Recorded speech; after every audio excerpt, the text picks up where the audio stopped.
Hi everyone, I'm Miki, the French-Japanese creator of the board game Bôken JRPG. This is the first video in a series that will help you discover Bôken. What you're about to see is a prototype and it's in French.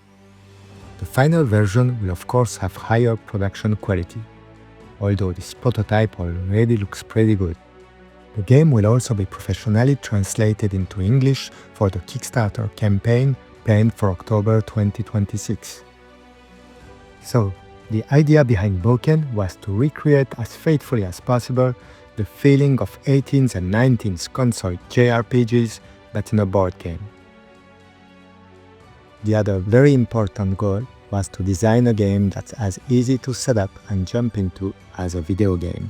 Bôken sets up in 1 or 2 minutes maximum, and it packs away just as quickly, thanks to a unique magnetic save system, removable card organizer, and a carefully designed main box.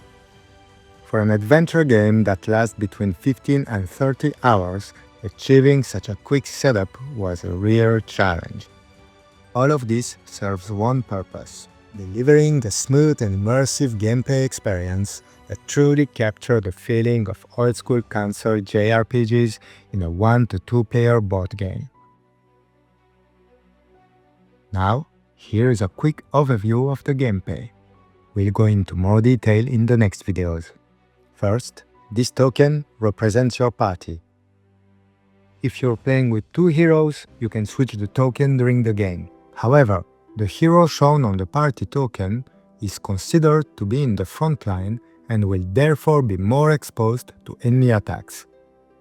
On the world map, you move either by rolling a movement die or by using movement cards. You choose one of these 2 systems at the beginning of the game.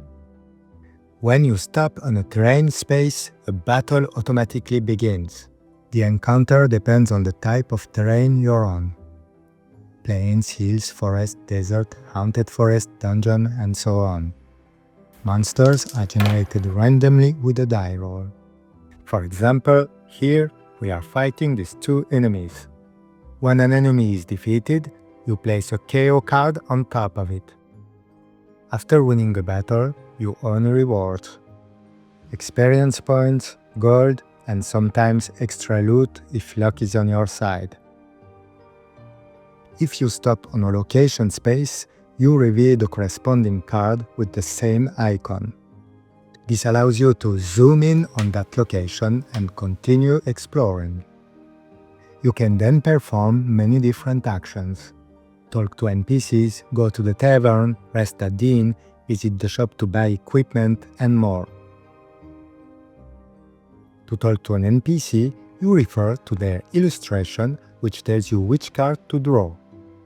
You reveal the card and discover their name, what they say, and the condition required to complete their quest.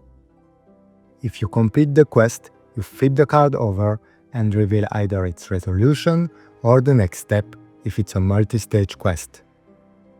Of course, there are side quests and main quests. The world map may look small, but it's actually very dense. This was a deliberate design choice so the game wouldn't take up too much table space. But with all the location cards to explore and the various content available, you'll always have something to do and discover throughout your 30-hour adventure. So there you have it, fellow adventurers. There's still a lot more to talk about. Bosses, mini-bosses, mechanics that unlock as you progress through quests, replayability, and more. But at its core, the game really is that simple and accessible. Simple, but not simplistic. The goal was to streamline everything as much as possible, so the experience feels smooth and enjoyable, and the foundation of the game are truly solid. And as the French author Antoine de Saint-Exupéry once said, "Perfection is achieved not when there is nothing more to add, but when there is nothing left to take away." It's a philosophy I truly love in game design. In the next video, I'll explain Bôken's turn-based combat system. Thank you all for your interest in Bôken, and see you very soon!